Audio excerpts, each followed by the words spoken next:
Bien, pues ahora tenemos la siguiente comunicación. Lourdes, este es tu signo, ¿verdad? Su nombre es Lourdes Gómez.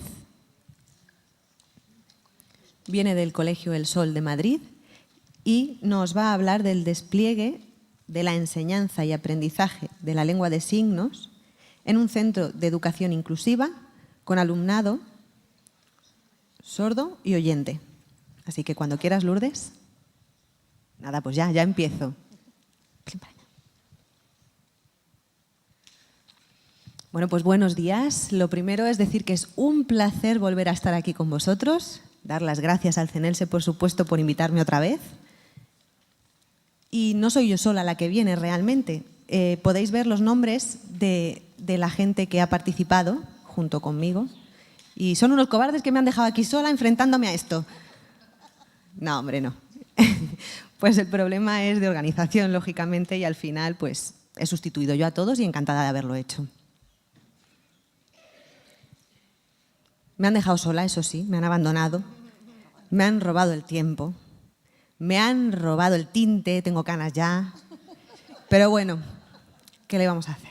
Intentaré, pues ya digo, compartir todo esto con ellos, todo lo que estoy aprendiendo aquí. Antes de hablar de la teoría, de las investigaciones, lo más importante es, yo creo que hablar del tema práctico, del trabajo real que se está haciendo en el colegio, de la situación real, al fin y al cabo. Ese es el objetivo que tengo yo aquí, más que de teoría. Eso de el cómo, que me encanta, de cómo enseñar, cómo estudiar lengua de signos. Como ha dicho Emilio antes, un título muy largo que él decía, yo también tengo un título muy largo, así que quería estar a la par, yo también he puesto un título largo. Pero tengo un motivo para tener ese título largo. La palabra despliegue. Quiero explicar claramente que para trabajar con lengua de signos dentro de un colegio no hay que tener solo en cuenta una cosa. Tenemos que tener en cuenta muchísimas cosas. A las familias, al alumno, al profesor. Los objetivos son muchos para que realmente se produzca ese despliegue, para que tengamos en cuenta todos esos factores. Por otro lado, una palabra muy importante, que es, como decía antes, no solo cómo enseñar a esos alumnos, también es muy importante analizarse uno mismo como profesor. Antes a mí me encantaba, ayer decían, y a mí me encantaba, que la evaluación del proceso de comunicación participan dos personas. No solo se evalúa el cómo aprende el alumno, no. Lo que hay que hacer es evaluarse también en el proceso de enseñanza, en cómo estoy enseñando yo para que él aprenda, porque si no aprende, a lo mejor es que yo lo he hecho fatal. Ese es el proceso que hay que tener en cuenta, el cómo se enseña también y cómo esa persona aprende de lo que tú estás enseñando.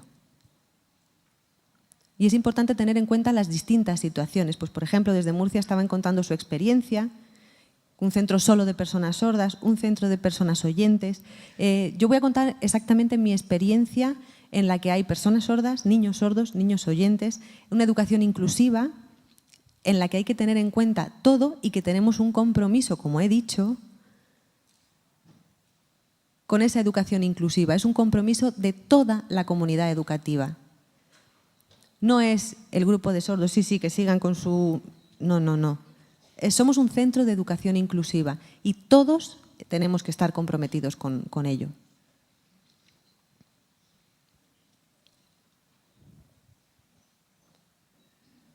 No es que yo presente aquí mi trabajo. Presento el trabajo no de ahora mismo, sino desde que empezamos en el 97 hasta ahora. 17, o no sé si estoy contando bien, 16, 17 años. A lo largo de toda esta historia, cada persona que nos ha dado y nos ha aportado algo, nos ha ayudado a venir aquí a presentar esto. De modo que en el curso pasado, por ejemplo, las últimas 4 personas que han estado, hemos recogido la información de todo este trabajo, de este tiempo que se ha hecho desde el principio hasta ahora. No es nuevo, no hemos empezado ayer, no es de unos meses, llevamos mucho tiempo. Entonces, voy a recoger el trabajo de toda esa gente reflejado en las últimas 4 personas que somos las que hemos hecho realmente este trabajo. esta presentación. Emilio ha utilizado metáforas, la metáfora de la ecología, de la naturaleza, y yo voy a usar otra metáfora con la poesía. ¿Veis que hay un dibujo? En la diapositiva hay unas gotas. Yo creo que está claro, ¿no? El trabajo de cada uno es una gota. Un experto lanza una gota, otro experto lanza una gota. Que una gota parece que no es nada, pero gota a gota, la aportación de todas esas gotas de todo el mundo crea un lago, hasta un mar. Bueno, poesías aparte.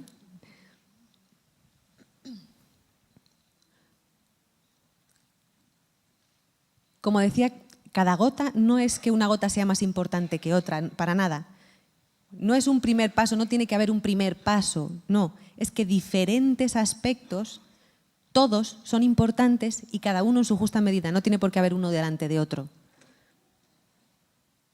Desde que se empieza a trabajar con la lengua de signos dentro del colegio es necesario tener un proyecto curricular, tener una asignatura.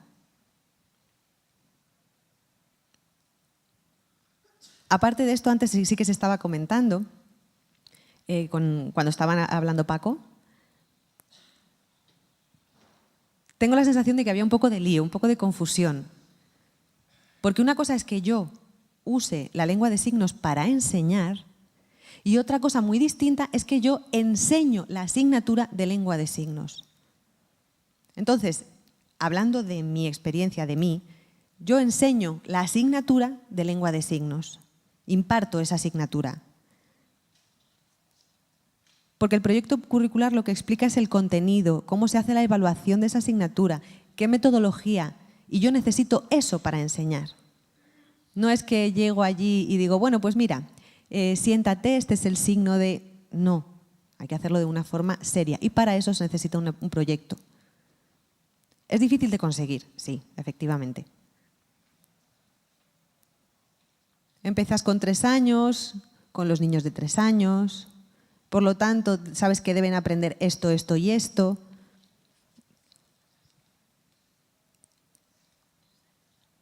Pero realmente cuando llegan los niños de 3 años, algunos saben ya muchas cosas, sin embargo hay otros que no saben nada. O sea que no lo que... No, ¿ya? ¿Ya? Pero se acabó de empezar.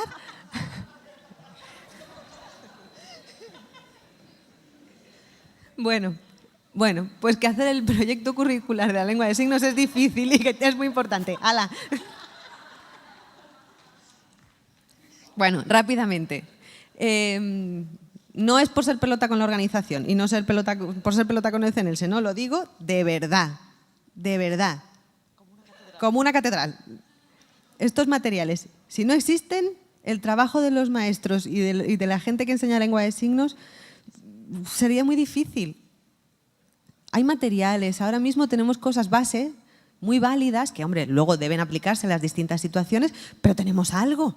¡Uf! Menos mal. Algunos profesores de lengua de signos me dicen, ojalá este libro automáticamente me dijeran, oye, en el día 1 tienes que explicar esto, en el día 2 sería mucho más cómodo. Me da mucha envidia, por ejemplo, los profesores de inglés que tienen ahí sus libros con el tema 1, el tema 2, ya lo tienen todo puesto y todo hecho. En la asignatura de lengua de signos no es así. Tenemos que adaptar, buscar, tener creatividad para crear cosas, pero tenemos esto. De modo que muchísimas gracias por el trabajo que habéis hecho con estos materiales. Al Centro de Normalización, a la Fundación CENSE, a las federaciones también por crear materiales que nos son de mucha ayuda y os animo a que continuéis creando materiales de este tipo. Tenemos el proyecto curricular, por tanto, tenemos materiales y otra gota que es importante tener en cuenta es a los profesionales que imparten, que enseñan, porque si no, no sería posible. Poner a un intérprete, hombre, sí, pero una persona que sea formadora, que enseñe la asignatura, no vale cualquier persona. Porque soy una persona sorda, ¿ya puedo impartir lengua de signos? Por favor, no. Debo tener unos conocimientos de cómo es la evolución de un niño, saber cómo adaptarme a sus niveles, a sus necesidades y para eso es necesario tener una formación. El problema es cómo contratamos.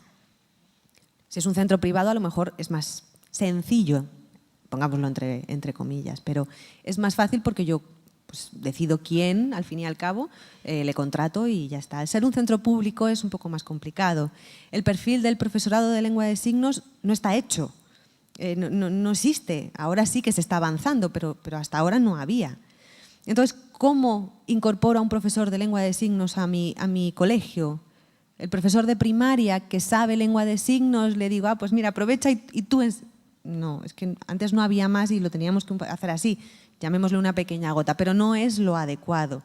Realmente lo que tiene que ser es un profesor de lengua de signos, con ese perfil. Porque el profesor de lengua de signos asume muchas cosas, asume enseñar a los niños sordos, asume enseñar a los niños oyentes, asume enseñar a los profesores del colegio, es un papel muy importante. Antes el asesor sordo, muy bien, le metías allí, ya, creo que no es y creo que ya no debe ser. Estamos en otro momento en el que ya no vale todo. Bueno, como decía, proyecto curricular que ya tenemos, como gota, los materiales segunda gota que ya tenemos los profesionales, los profesores y ahora lo más difícil, el horario. ¿Cómo lo hacemos? ¿Cómo metemos la asignatura de lengua de signos? Puede que tengamos mucha suerte y que gracias a la LOMCE pues, te permitan hacer ciertos cambios, pero en la Comunidad de Madrid no te permite hacer esos cambios. El horario se ve muy mal, lo sé, pero bueno, el horario nos obliga a una serie de horas y haciendo un cómputo de las asignaturas de lengua, matemáticas, sociales, etc., 25 horas, es que ya está completo. ¿Y mi asignatura dónde la meto? No cabe, ya no cabe ahí la asignatura de lengua de signos. Pues nada, ¿qué hacemos? Apagamos y nos vamos, ¿no? Pues no, lo que intentamos es pues, tomar decisiones organizativas.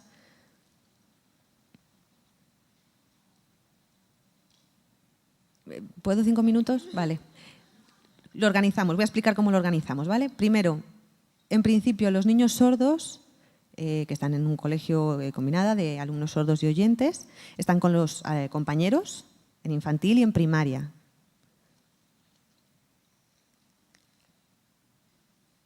El proceso de aprendizaje de la lengua castellana en un principio es complicado, es un objetivo importante, más necesitan atención logopédica, es importante, es importante. Puede que nos guste más o menos, pero es importante. Entonces no les vamos a quitar lengua. La hora de lengua, aprovechar para llevarlos a hacer lengua de signos no sería lo ideal. Las horas de lengua las respetamos con logopedia y tal y se quedan ahí. Las horas de inglés, bueno, vamos a pensarlo.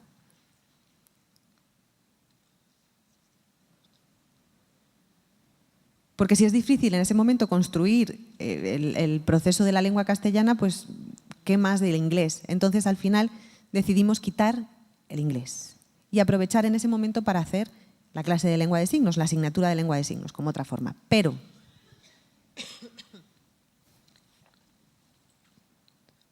durante hasta sexto, que terminan y van al instituto y se encuentran de sopetón con el inglés porque obliga a ello, claro, les hemos ido quitando toda la etapa anterior el inglés. ¿Y cuando llegan al instituto? O sea, que tiene que haber algo de inglés también. Bueno, pues por tanto, la decisión de la organización de mi colegio lo que hizo es pensar, a ver, en la situación específica de cada alumno, que ahora realmente es muy distinta a la que había antes, la capacidad del lenguaje está aumentando, porque la forma que se trabaja en logopedia, por las ayudas técnicas que se utilizan, por la familia, no lo sé, pero la situación es distinta y la capacidad es distinta. Y algunos se pueden quedar en inglés, con adaptaciones, por supuesto, pues con equipos de FM, por ejemplo, o quitando, pues por ejemplo, el dictado, simplemente quitando esa parte. Las adaptaciones son muy importantes, pero se quedan con esas adaptaciones y pueden aprovechar la asignatura de inglés. Vale, entonces ahora, siguiente problema. ¿Cuándo lo hago? ¿Cuándo meto la asignatura de lengua de signos? Pues al final decidimos organizarlo fuera del horario. Pero claro, parece que el alumno siente que está castigado con más horas. Si el alumno sordo se queda en inglés y de 12:30 a 1:30, por ejemplo, sale a lengua de signos y no tiene la asignatura de inglés, Entonces, después tiene que meter la asignatura al taller de inglés fuera del horario, en fin, que al final no nos gusta hacerlo así. No lo vemos justo. Al alumno igual, pero dicen que no es justo y protestan, porque parece que el resto de compañeros a las 12:30 se van al recreo y yo me tengo que quedar aquí en clase.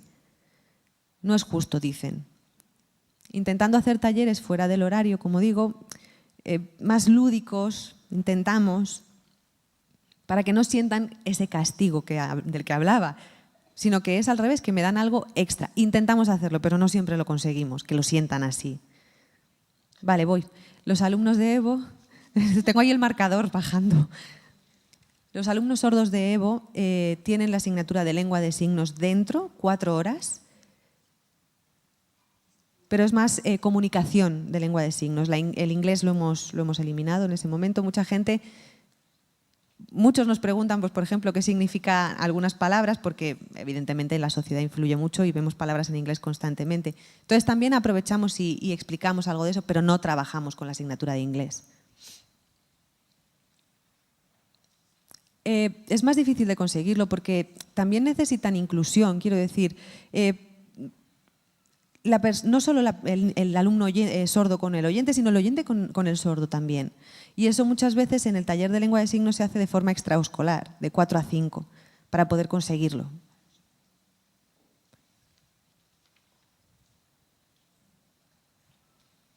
Muchos profesores, yo no los entiendo porque son trasladados y muchas veces tenemos problemas con ello. Porque no saben lengua de signos, no saben que es una persona sorda.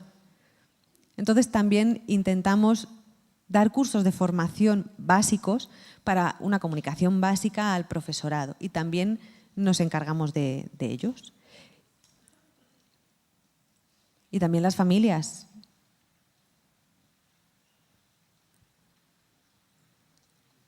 Porque viven dentro del colegio una serie de horas, pero también viven en casa con sus familias y también es importante. Entonces, gracias a la colaboración con FESORCAM, con la Federación de la Comunidad de Madrid, organizamos talleres de lengua de signos en el colegio, que es una suerte, para familias, que también pueden participar en el proceso de desarrollo de aprendizaje de la lengua de signos. Y para terminar, yo creo que todos podemos hacer algo, que todos tenemos una gota que aportar. Aunque sea muy pequeña y pensemos que no vale para nada, vale, pero tenemos que intentarlo siempre. El cómo no lo sé, se inventa. No voy a decir la forma en la que hay que hacerlo, pero yo creo que todos tenemos formas de colaborar y de aportar.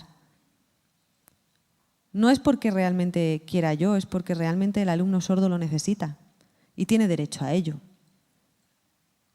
Un alumno, 2, 3, me da igual, tiene derecho siempre. Y entonces hay que apostar por ello. Muchas gracias.